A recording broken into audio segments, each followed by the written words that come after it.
Due to the impact of COVID-19, we're currently facing a new reality with expansive change happening every single day. You might be struggling to know what to lean into right now. Jodie Baker, founder of Heal You, has created the Corona Insights podcast to help ease your information overwhelm. Jodie is consuming, filtering, and sharing vast information from many sources she's validated over years of experience, so you can quickly stay up to date with these short podcasts. Jodie uses her natural intuitive abilities to help you get up to speed on the invisible possibilities ahead and integrate the new corona reality we are living in. Hey healers, so I'm just going to share something with you. I'm going to be straight with you. So, I do have concerns about this isolation strategy. What I mean by that is obviously self-distancing and all that type of stuff. It's an amazing response to the virus. All of the information that we're getting is about coronavirus and how we react to that. We're reacting to the virus. And as a result, we're self-isolating. And I'm watching mechanisms change and strategies change to cater for the new world, which is apart, self-isolated, not mingling, separate. And in many ways, there's a red flag for me in that, because through my understanding of spiritual principles, all roads lead back to we are one. And collectively, we have power. In my time when I was investigating conspiracy theories, I suppose, one of the main agendas was definitely to keep us separate. Keep us in survival mode and keep us separate. So survival mode is debt, obviously. And how do they keep us in debt? Well, they're constantly dangling carrots in front of us. We know keep us in low self-worth for a start, and then show us through marketing and everything else that, but if you have this car or this expensive handbag, you will be more valued, and you will strive for that. You'll try and buy that stuff. So, and most people can't afford to spend $4,000 on a handbag, and they're not trying to buy a handbag, they're trying to buy self-worth. So anyway, that keeps you in debt. You're in debt, you're a slave, and then they've enslaved you forever. So that's how they keep you in one way. They keep you a slave, they keep you in debt. And separate. So, let's just look at before coronavirus. Just look at the East and West problem. The Muslims this, the Christians this, or, that's gone on throughout history. But, we have been in this terrorist frame of mind where some people feel like that Muslims are a threat to us, which is far from the truth, really. That seems a bit controversial, but there is obviously, well, maybe, if you believe everything that the news tells you, a fundamentalist group of people who are doing, terrible, terrible things to humanity. And we are piling those examples into this pool of Muslims, which is a shame. So that's divide, that's separate. And how far are they going to take that agenda? And now are they doing, isolating us all away from each other, is that taking away our power?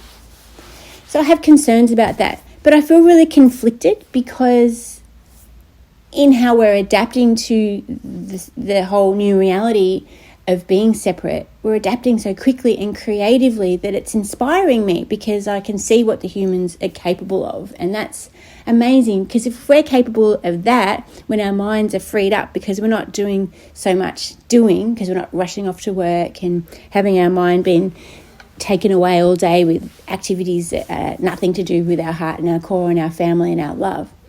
If this is how we're showing our creativity, what else are we capable of? But it's weird, because obviously we're separate, and I know that being together is important. Maybe that's where social media comes into it. Do we stay connected through social media and we, encourage each other that way? I'm very unsure about that. But another way of looking at it is this.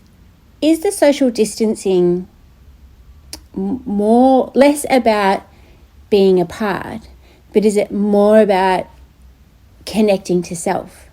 Because until you are at your 100%, until you are empowered individually with self-love and connection to yourself and your immediate loved ones, then you're not operating at your 100%.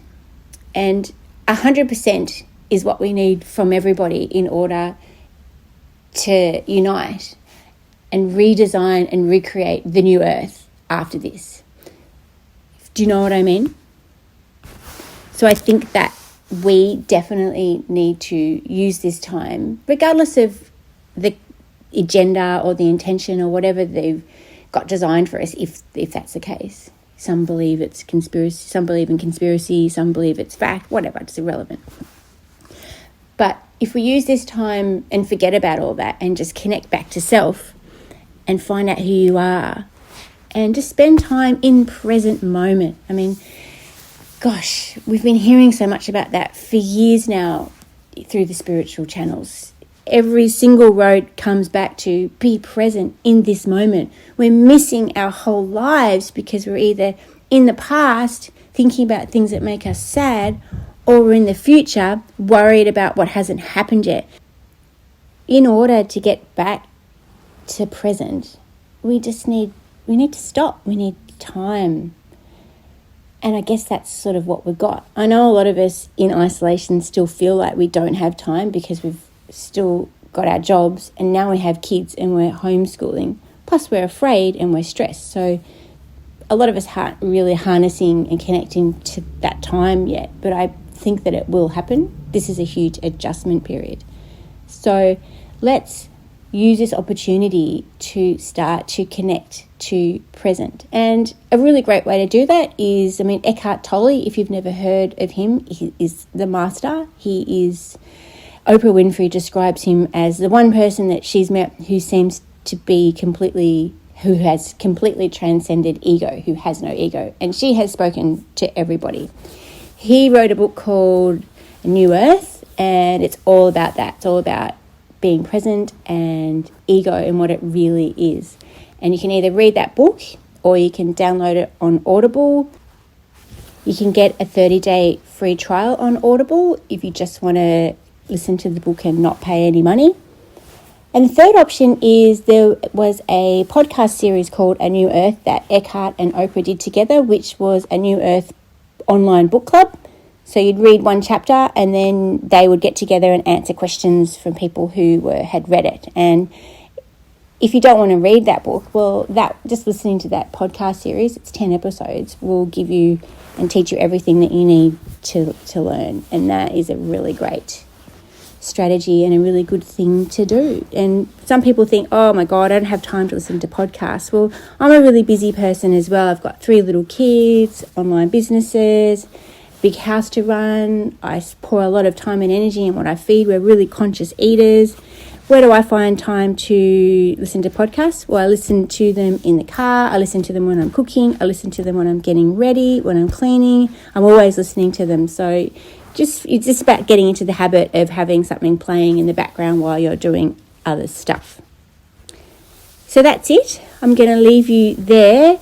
I've just given you some very conflicting information. I'm confused, so I just wanted to share that with you. My concern of being isolated, thinking that that's a strategy and a tool to separate us and for us to lose our power, because together we are powerful and together the human spirit can achieve and do anything. And in my mind, what I want us to do is redesign this planet in a way that gives us freedom and lets us, be creative and happy.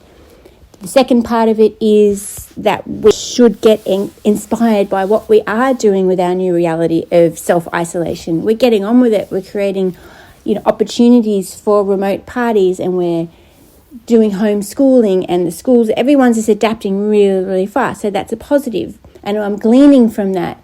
Watching that is just showing me what we're capable of. So that's exciting. So maybe they're kind of together in a way. They've done the punch. punched us to the self-isolate us, thinking that we're going to go down and it's going to make us weaker. But we're not going to do that. Like I mentioned in the martial arts example, we're going to take the power of that punch that they give us and turn it around and use that power to help us, to empower us. And the third thing, I guess, is to learn that we need to use this time to connect to self, connect to present, because in order for us to be powerful and to connect and unite to redesign and rebuild the new earth that we need to rebuild, we need to be operating at 100% ourselves. And the best way to do that is to connect to the present moment, to ourselves, to our loved ones, get creative, remember what it means to be a powerful Viking, and let's get this show on the road. Thanks, guys. I love you. Thank you for listening to this podcast. And if you'd like more information on Jodie and her work as a self-healing mentor, please go to www.healyou.me.